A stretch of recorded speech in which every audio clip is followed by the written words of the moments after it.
Hello दोस्तों, मेरा नाम है अमित कुमार और आप सभी का स्वागत है आपके अपने यूट्यूब चैनल सक्सेस गुरुकुल पर। आज मैं इस वीडियो में प्रायिकता के बारे में बताऊंगा। जैसा कि आप लोगों को पता है कि सीजीएल और सीएचएसएल मेंस में प्रायिकता के क्वेश्चन पूछे जाएंगे।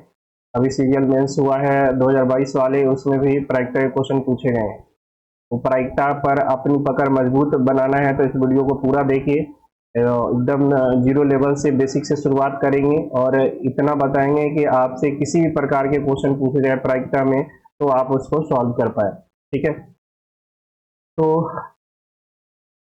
प्रायिकता जिसको इंग्लिश में हम लोग प्रोबेबिलिटी कहते हैं। प्रोबेबिलिटी प्रोबेबिलिटी होता क्या है? प्रायिकता क्या होता है? किसी भी घटना के घटने की संभावना का गणितीय रूप। जैसे आज बारिश होने की संभावना है, आपने बोला, हमने कहा आज बारिश होने की संभावना 50% है, यानी 1/2। तो यही क्या हो गया? बारिश होने की प्रायिकता हो गई। ठीक है, तो प्रायिकता जो है किसी घटना के घटने की संभावना को व्यक्त करता है गणितीय रूप में। प्रायिकता निकालने का तरीका है कि घटना के पक्ष में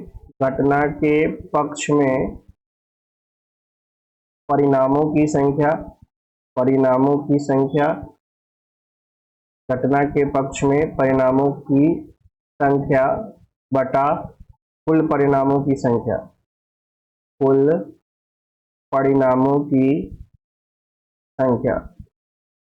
जिस घटना का हमें प्रायिकता चाहिए उस घटना के पक्ष में कितने परिणाम है और उस एक्सपेरिमेंट में टोटल कितने परिणाम है, अगर हम उसमें भाग कर दें तो टोटल हमें क्या मिल जाएगा? प्रायिकता मिल जाएगा।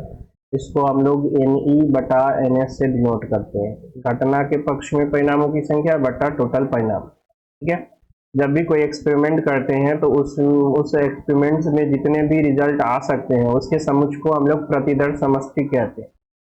प्रतिदर्श समष्टि यानी सैंपल स्पेस। जैसे आप एक सिक्के को एक बार उछाले, वो क्या कहलाता है? यादृच्छिक प्रयोग। यादृच्छिक प्रयोग यानी रैंडम एक्सपेरिमेंट एक ऐसा एक्सपेरिमेंट होता है जिसका रिजल्ट हमें पहले से नहीं पता होता है और प्रायिकता में जितने भी प्रयोग होंगे वो आपको रैंडम ही मिलेंगे। जैसे सिक्का उछालना, पास से फेंकना, क्या ये सब के बारे में हमें पहले से रिजल्ट पता होता है? नहीं पता होता है। तो जैसे एक सिक्के को एक बार उछाले तो सैंपल स्पेस क्या क्या हो सकता है? हेड आ सकता है या टेल आ सकता है। ठीक है, अगर एक पासे को एक बार उछाले तो क्या क्या हो सकता है? एक हो सकता है, दो हो सकता है, तीन हो सकता है, चार हो सकता है, पांच या छह। तो ये इसके समुच्चय को क्या बोलते हैं हम लोग? इसके समुच्चय को प्रतिदर्श समष्टि बोलते हैं, सैंपल स्पेस। और ये जो प्रत्येक अवयव है इसको हम लोग प्रतिदर्श बिंदु बोलते हैं, सैंपल पॉइंट बोलते हैं। ठीक है, अब मान लीजिए इसी से मैं हमसे पूछ देता 6 आने की प्रायिकता बताइए। मान लीजिए ए 6 आना व्यक्त करता है तो ए आने की प्रायिकता 6 आने की प्रायिकता, तो 6 कितना बार आ रहा है? एक बार। टोटल कितना परिणाम है? 1 2 3 4 5 6, तो 1/6। इसमें चित आने की प्रायिकता पूछ देता है, हेड आने का, तो हेड कितना है? 1, टोटल कितना में 2। तो जब भी आपको प्रायिकता निकालनी है तो घटना के पक्ष में जितना परिणाम है उसमें अगर हम टोटल परिणाम से भाग कर दे तो हमें उस घटना की क्या मिल जाती है? प्रायिकता मिल जाती है।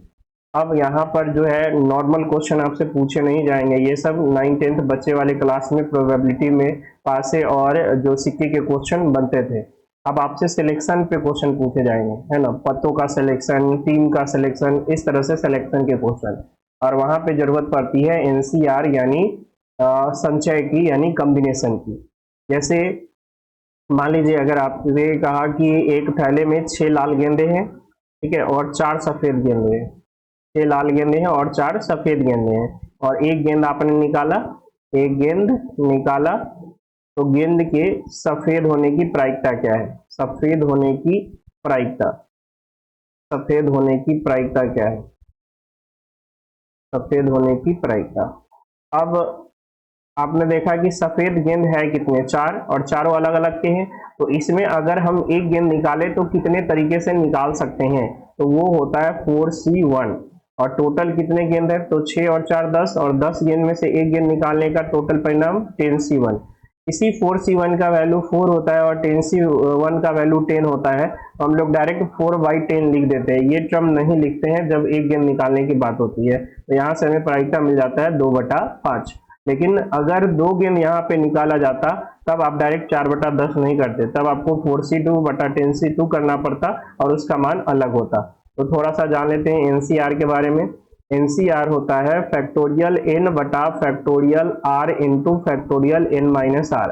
अब ये फैक्टोरियल n क्या होता है? फैक्टोरियल n का मतलब होता है n से लेकर 1 तक के लगातार प्राकृत संख्याओं का गुणनफल, या उल्टा बोलिए तो 1 से लेकर n तक के प्राकृत संख्याओं का गुणनफल। जैसे आपसे कहा कोई फैक्टोरियल 5, तो फैक्टोरियल 5 का मतलब हो गया 5 गुना 4 गुना 3 गुना 2 गुना 1। तो कह रहा है फैक्टोरियल 10, तो 10 का मतलब हो गया 10 गुना 9 गुना से लेकर कहाँ तक, ये चला जाएगा गुना 1 तक। ठीक है, तो ये होता है फैक्टोरियल का मतलब। अब अगर एक फैक्टोरियल को दूसरे फैक्टोरियल में कन्वर्ट करना हो, जैसे हमें फैक्टोरियल 6 को फैक्टोरियल 5 में लिखना है, तो हम 6 गुना 5 गुना 4 गुना 3 जब लिखेंगे, 6 गुना 5 गुना 4 गुना 3 गुना 2 गुना 1, तो आप देखोगे 5 से लेकर 1 तक के गुना को क्या फैक्टोरियल 5 नहीं लिख सकते, तो आप इसमें से 6 बाहर ले लिए और 6 बाहर लेने के बाद जो बच गया वो फैक्टोरियल 5 हो गया। मान लीजिए आपको फैक्टोरियल 7 को फैक्टोरियल 3 की टर्म में लिखना है, तो आपने 7 बाहर लिया, 6 बाहर लिया और 5 बाहर लिया, तो और 4 बाहर लिया, तो फैक्टोरियल 3 बच जाएगा, है ना।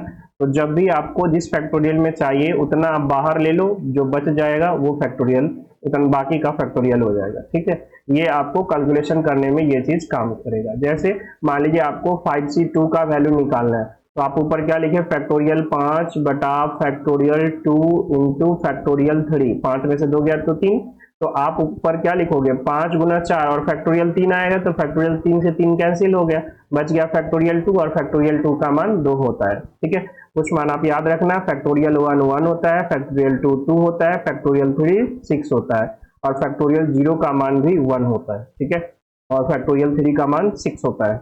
तो जब कभी भी आपको निकालने के लिए कहे तो आप इसके बाद डायरेक्ट ये लाइन लिख सकते हो। जैसे हमसे 10c3 का वैल्यू पूछा, तो 3 है ना, सिर्फ आप 3 को बाहर निकालो, 10 9 और 8, क्योंकि 10 में से 3 जाएगा तो फैक्टोरियल 7, तो नीचे भी फैक्टोरियल 7 ऊपर भी फैक्टोरियल 7 कैंसिल। अब सिर्फ नीचे फैक्टोरियल 3 दे दीजिए जिसका वैल्यू कितना होता है 6 होता है, तो आप यहाँ से सॉल्व करके मान निकाल सकते हो। तो जब भी कोई फैक्टोरियल का मान आपको निकालना हो, एनसीआर का मान निकालना हो, तो आप ये तरीका अपनाओगे। ठीक है, अच्छा एनसीआर बताता है क्या है, तो एन वस्तुओं में से आर वस्तुओं का सिलेक्शन बताता है।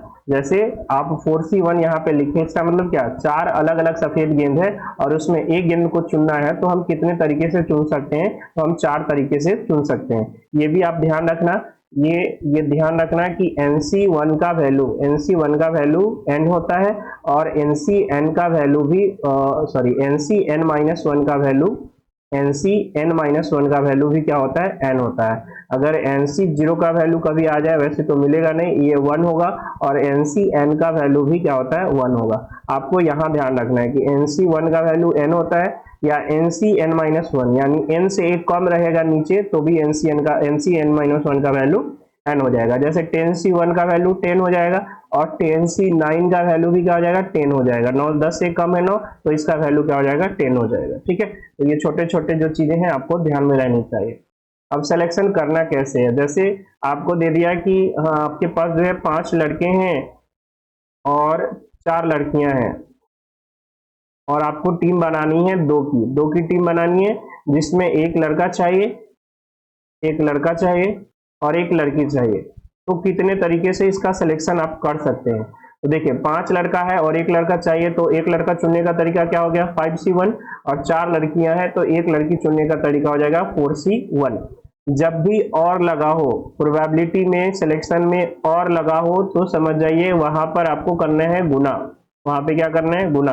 तो टोटल हो जाएगा 5c1 गुना 4c1, तो 5 गुना 4 यानी 20, यानी 5 लड़के और 4 लड़कियों में से एक लड़का और एक लड़की को चुनेंगे, तो टोटल 20 तरीके से हम चुन सकते हैं। ठीक है, लेकिन यही या रहता, या एक लड़का या एक लड़की, तो 5c1 प्लस 4c1 यानी 9 हो जाता। ये कब एक लड़का या लड़की की बात हो, या लड़की, और ये है एक लड़का और एक लड़की, ठीक है, यानी इसमें 2 की टीम बन रही है, इसमें 1 की टीम बन रही है, एक लड़का होगा या एक लड़की होगी, दोनों नहीं हो सकती है। ठीक है, तो इतना तरीके से हम चुन सकते हैं, ये ध्यान रखिएगा। ठीक है, या वाले केस में एक और चीज याद रखिएगा कि जब कभी दोनों में कॉमन हो तो वो कॉमन आपको घटा भी लेना है। जैसे इसमें लड़का और लड़की वाले चीज में या महिला पुरुष वाले चीज में तो कभी कॉमन नहीं आएगा, लेकिन जहां पे पत्ते होंगे, ताश के पत्ते, वहां पे कॉमन आ जाएंगे। जैसे हमने कहा कि 52 पत्ता में से 2 पत्ता निकाले और हमें एक चाहिए बादशाह और एक चाहिए बादशाह और एक चाहिए मान लीजिए चिर्री का पत्ता। तो बादशाह होते हैं 4, तो एक बादशाह चुनने का एक बादशाह चुनने का 4C1, एक बादशाह चाहिए, एक बादशाह या एक चिर्री चाहिए। ठीक है, एक चिर्री चाहिए। तो आप देखोगे एक बादशाह चुनने का 4C1 या है तो प्लस, और चिर्री 13 होते हैं तो 13 चिर्री चुनने का 13C1। अब इसमें इतना छोड़ेंगे नहीं, अब देखेंगे कि बादशाह और चिर्री में कोई कॉमन है, तो एक बादशाह चिर्री का होता है। एक बादशाह किसका होता है? चिर्री का होता है, यानी चिर्री और बादशाह में एक पत्ता कॉमन होगा जो चिर्री का बादशाह होगा, तो हमें इसमें से एक क्या करना है? घटा देना है। तो जब भी पत्ते की बात हो ना, है ना, जब खासकर ताश की पत्ते की बात, तो आप उसमें से कॉमन वाले भी देखना है कि दोनों में कुछ कॉमन है कि नहीं, तो वहां पे उसे को क्या करना होगा? घटाना होगा। तो ये हो गई सिलेक्शन की बात। ठीक है, तो याद रखिएगा जब कभी प्रोबेबिलिटी में या सिलेक्शन में और आए तो उसका मतलब गुना होगा, या आए यानी प्रोबेबिलिटी के एक से ज्यादा केस बन जाए कहीं पे, यानी या आए तो वहां पे समझ लीजिए कि सभी प्रोबेबिलिटी को क्या करना है? जोड़ना है। ठीक है, ये हो गई सिलेक्शन की बात। अब चलते हैं कि कुछ घटनाओं के बारे में जान लें। स्वतंत्र घटनाएं, एक होती है स्वतंत्र घटनाएं।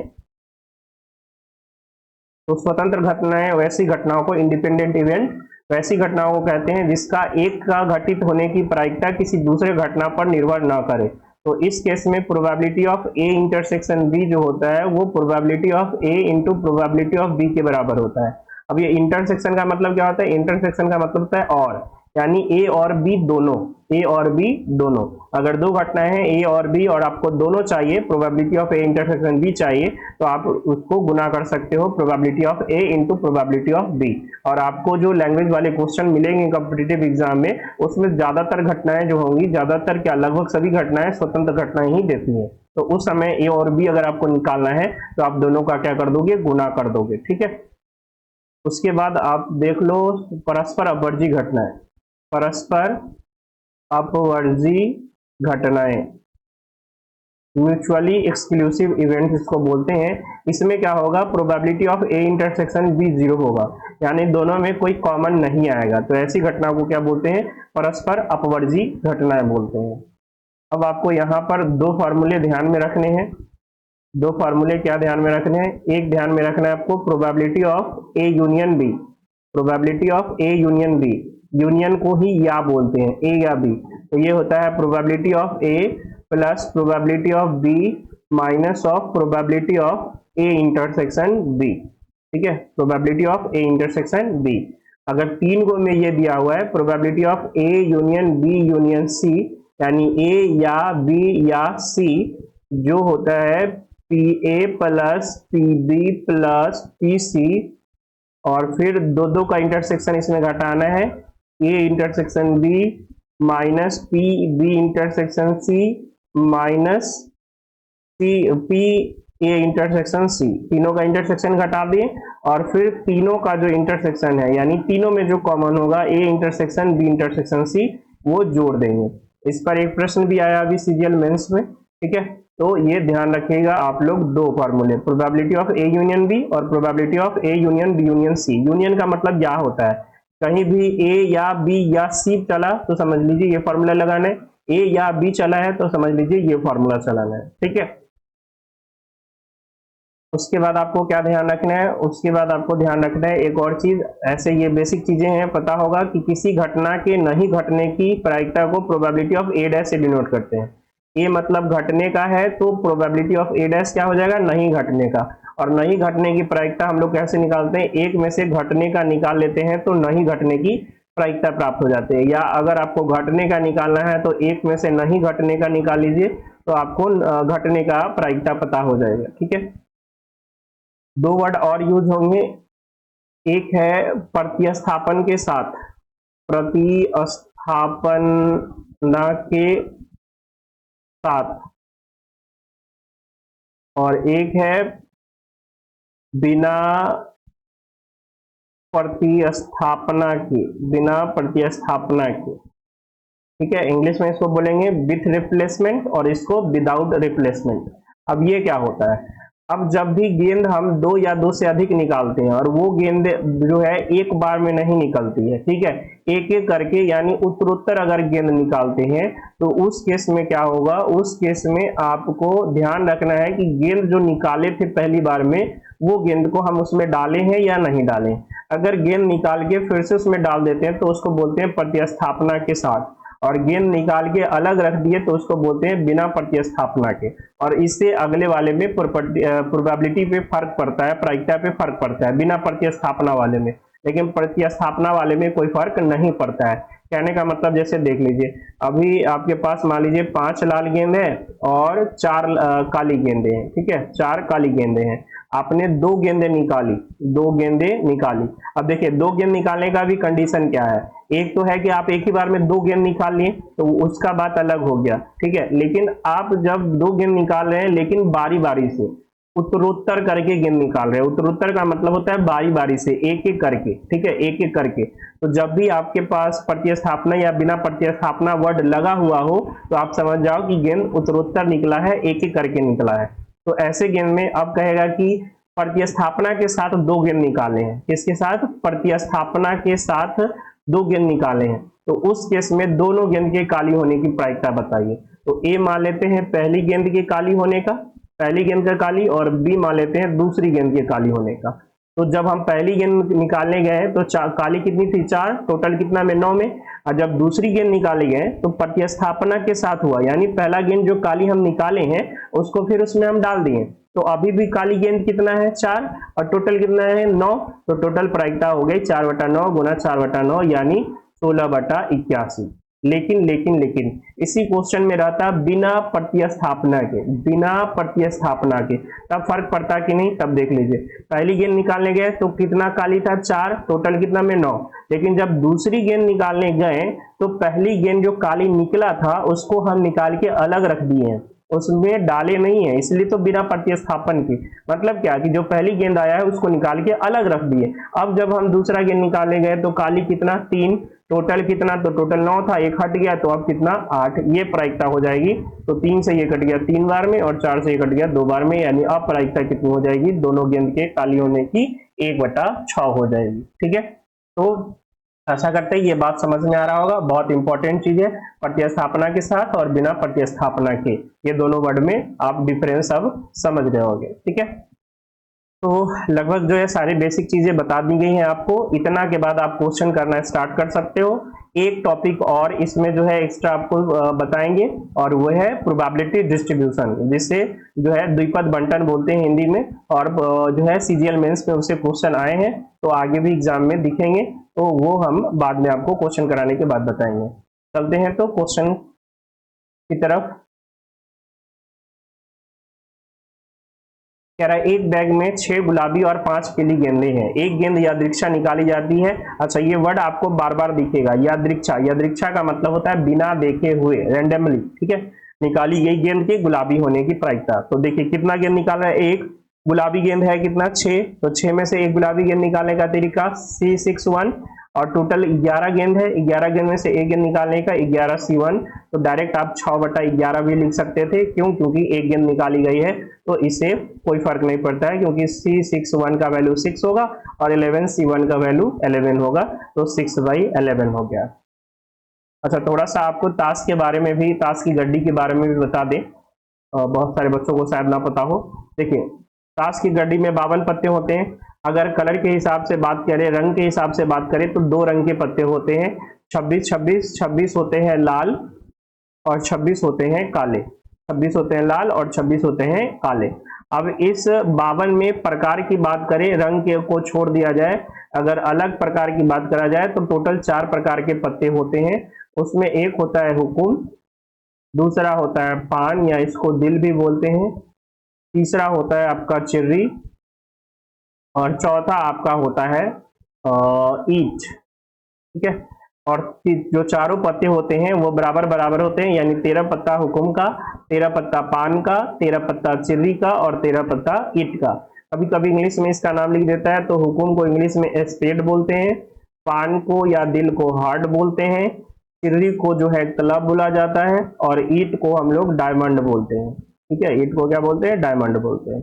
अब इस 13-13 पत्ते में क्या होता है, 1 से लेकर 10 तक अंक होते हैं। 1 से लेकर 10 तक क्या होते हैं? अंक होते हैं। एक होगा आपका बादशाह, एक होगी बेगम और एक होगा गुलाम। हर एक पत्ते में, हर एक प्रकार के पत्ते में। ठीक है, गुलाम को इंग्लिश में जैक बोलते हैं, बेगम को तो सबको पता होगा क्यून बोलते हैं और बादशाह को किंग बोलते हैं। ये 3 पत्ता सब में रहेगा, तो 1 से 10 तक अंक रहेंगे, एक को इक्का भी बोलते हैं। और ये 3 पत्ते जो हैं फेस वाले होते हैं, तस्वीर वाले, तो 3 इसमें होंगे, 3 इसमें होंगे, 3 इसमें होंगे और 3 इसमें होंगे, यानी टोटल 12 पत्ते हो जाते हैं तस्वीर वाले। ये भी ध्यान रखिएगा, तस्वीर वाले कितने पत्ते होते हैं? 12 पत्ते होते हैं। इस 12 में 4 बादशाह होगा, 4 बादशाह होगा, 4 बेगम होंगी और 4 क्या होगा? गुलाम होगा। ठीक है, ये ध्यान रखना है। तो इतना ताश के गड्डी के बारे में अगर आपको इतना जानकारी है तो ताश वाले क्वेश्चन में आपको कोई दिक्कत नहीं होना चाहिए। अच्छा, इक्के कितने होंगे? इक्के भी कितने होंगे? 4 हो जाएंगे। 2 वाले भी कितने हो जाएंगे? 4 हो जाएंगे। अच्छा, कोई पूछेगा हुकुम का बादशाह? एगो होगा। पान का बादशाह? एगो होगा। चिरी का बादशाह? एगो। ईट का बादशाह? एगो। ईट की बेगम? एगो। हर एक प्रकार में एक एक पत्ते होंगे सबके। ठीक है,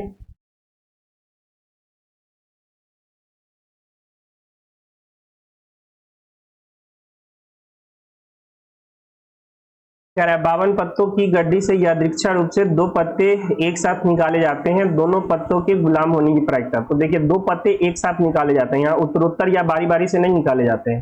तो 52 पत्तों में से 2 पत्ता निकाले जाते हैं और हमें चाहिए गुलाम। गुलाम होते कितने? टोटल 4। 4 में से 2 गुलाम चुनने का तरीका 4C2। टोटल 52 पत्ते हैं, तो 52 में से 2 चुनने का 52C2। तो ऊपर हो गया फैक्टोरियल 4।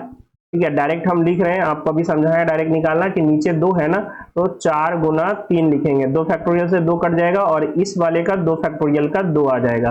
फिर 52 में से 2 का निकालना है, तो 52 और 51, बाकी 50 से 50 कट जाएगा और इसके नीचे 2 फैक्टोरियल है, तो 2 फैक्टोरियल का मान 2 होता है। 2 से 2 कैंसिल, 4 से ये कट जाएगा 13 चौका 52 और 3 से ये कट जाएगा 17 बार में, यानी 1/17 51, 5 17 और 5 22, यानी 1/221। Option number D.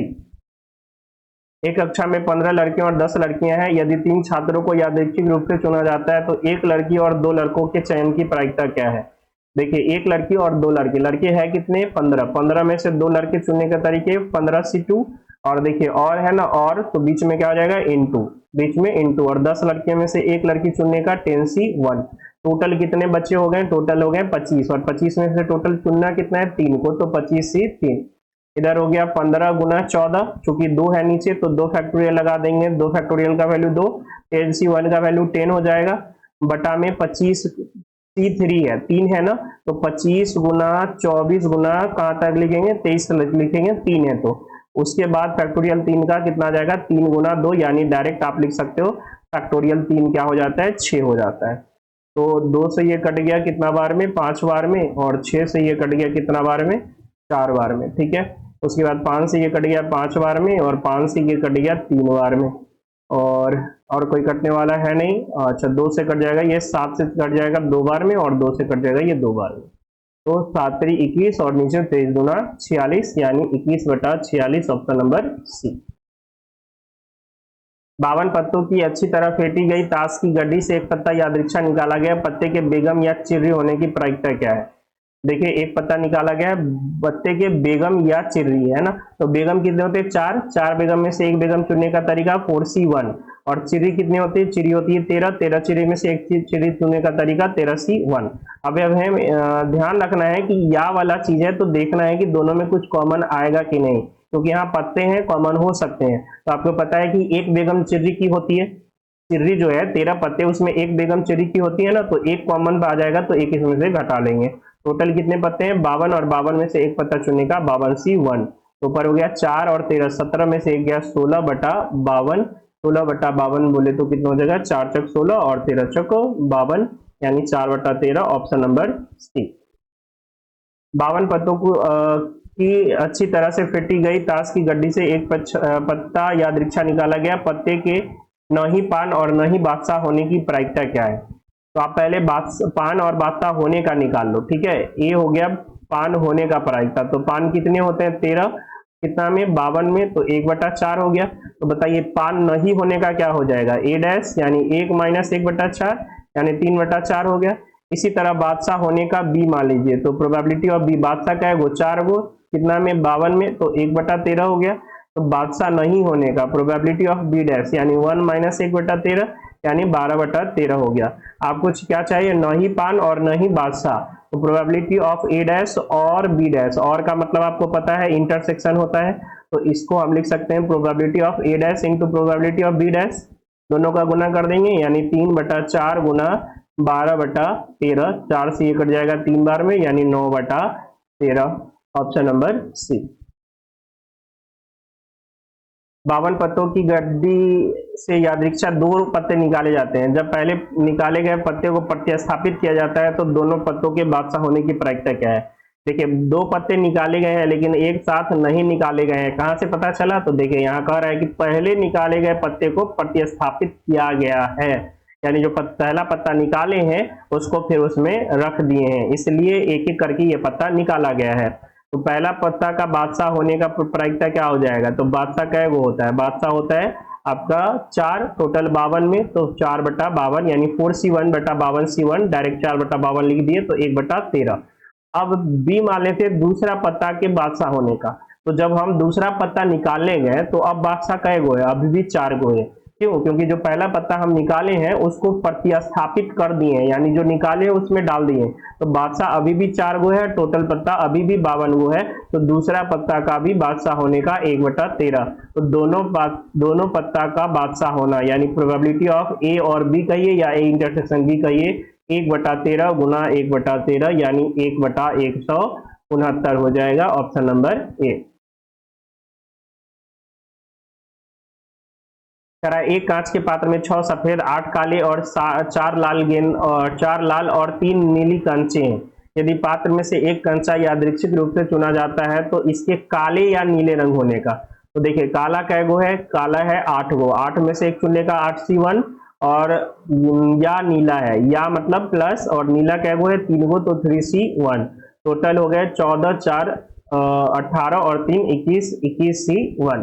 तो इधर हो गया। अच्छा बताइए काला और नीला में कोई कॉमन आएगा? दोनों अलग अलग चीज है तो इसमें कॉमन आ ही नहीं सकता है। तो 8 और 3 11, 11/21। Option number B. एक थैले में सफेद 6 सफेद और 4 लाल गेंदे हैं। 3 गेंदों को यादृच्छिक रूप से निकाला जाता है। एक गेंद के लाल और अन्य 2 गेंदों के सफेद होने की प्रायिकता क्या है? देखिए अभी ये सीजीएल मेंस में आया हुआ प्रश्न है, ठीक है। सीजीएल मेंस 2022 में जो है ये आया हुआ प्रश्न है। तो इसमें क्या कर रहा है कि आपके पास 6 सफेद और 4 लाल गेंदे हैं और एक गेंद के लाल निकालना है। तो 4 लाल में से एक लाल होने का 4C1 और है तो इंटू अन्य 2 का सफेद। तो अन्य 2 कितना? 6 है सफेद और इसमें से 2 चुनने का C6 2, और टोटल हो गया 10 गेंद, और 10 गेंद में से 2 गेंद निकालने का 2 नहीं 3, एक लाल और 2 अन्य चाहिए यानी 2 सफेद चाहिए। तो टोटल कितने हो गए? टोटल हो गए आपके 3, 10C3। तो ये हो गया 4 और C6 2 का 6 गुना 5/2 फैक्टोरियल का 2, 10 गुना 9 गुना 8 और 3 फैक्टोरियल का आपका हो गया कितना? 6। ठीक है, तो 2 से ये कट जाएगा 2 बार में, और इसको जो है 5 से ये कट जाएगा 2 बार में, 2 से ये कट जाएगा 3 बार में, 3 से ये कट जाएगा 3 बार में, और 3 से ये कट गया 2 बार में, और 2 से ये कट गया 4 बार में, और 2 से ये कट गया 2 बार में। यानी टोटल ऊपर कैंसिल हो गया 1 और नीचे आ गया 2, यानी 1/2। एक बॉक्स में नीले रंग में 4 टोपियां, पीले रंग में 6 टोपियां और लाल रंग में 3 टोपियां हैं, और हमें 3 टोपियां लेनी है और सभी टोपी का रंग एक ही होने से एक ही रंग में लेने की प्रायिकता क्या है? यानी 3 टोपी चाहिए तो एक ही रंग का चाहिए, चाहे वो नीले का हो, चाहे वो पीले का हो, चाहे वो लाल का हो। तो 4 नीले में से 3 नीले चुनने का 4 नीले में से 3 नीले चुनने का 4C1 4C3 प्लस 6 पीला में से 3 पीला चुनने का, और 6C3, और 3 लाल में से 3 लाल चुनने का 3C3। टोटल हो गया 6 4 10 3 13, 13 में से 3 चुनने का 13C3। तो 4C3 का वैल्यू क्या हो जाएगा 4, अभी बताया 4 से कम है तो 4 हो जाएगा। 6C3 का 6 × 5 × 4 और बटा 3 का फैक्टोरियल 3 का हो जाएगा 6, और 3C3 1 हो जाएगा, बटा में 13 गुना 12 गुना 11 और बटा में 6। ठीक है, तो ये 6 से 6 कैंसिल हो गया, और ये 6 दूना 12 कैंसिल हो गया। तो ऊपर हो गया 20 4 24 और 1 25, और नीचे हो गया 13 दूना 26 गुना 11 यानी 286। तो 25 बटा 286 ऑप्शन नंबर 1।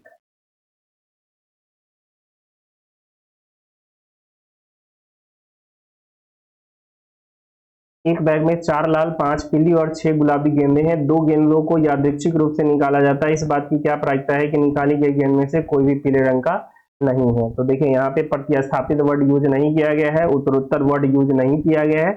इसका मतलब जो 2 गेंद निकाल रहे हैं वो एक बार में निकाल रहे हैं, और दोनों गेंद में से कोई भी गुलाबी नहीं चाहिए। तो गेंद गुलाबी नहीं होगा तो क्या हो सकता है, गेंद या पीली हो सकता है या लाल हो सकता है। तो टोटल मिला के आपके पास जो है दोनों में से कोई भी पीले रंग का नहीं चाहिए, दोनों में से कोई पीले रंग का नहीं चाहिए। तो गेंद पीले रंग का नहीं होगा तो क्या हो सकता है, लाल हो सकता है या गुलाबी। तो 6 और 4 10 में से कोई भी 2 हो सकता है। तो 10 में से 2 चुनने का कितना हो जाएगा 10C2। टोटल कितना हो गया 11 और 4 15 में से 2 चुनने का 15C2। तो ऊपर हो गया 10 गुना 9 बटा 2 और नीचे हो गया 15 गुना 14 बटा 2। 2 से 2 कैंसिल हो गया, और ये 5 दूना 10 और 5 तिया 15, 3 से कट गया ये 3 बार में, और 2 से कट गया ये 7 बार में यानी 3 बटा। तो आशा करते हैं ये वीडियो आपको पसंद आ रहा होगा। वीडियो पसंद आ रहा होगा और चीजें समझ में आ रही होंगी तो वीडियो को लाइक जरूर करें, और कमेंट में बताएं कि ये वीडियो आपको कैसा लगा। अगर आपको समझ में आ रहा होगा और आपको प्रोबेबिलिटी पर वीडियो चाहिए तो मैं ये सीरीज चालू रखूंगा, और इसके बाद मैं स्टैटिक्स भी आपको बताऊंगा। ठीक है, तो जैसा भी हो कमेंट में जरूर बताएं। तो तब तक के लिए इतना ही, मिलते हैं नेक्स्ट वीडियो में। जय हिंद, जय भारत।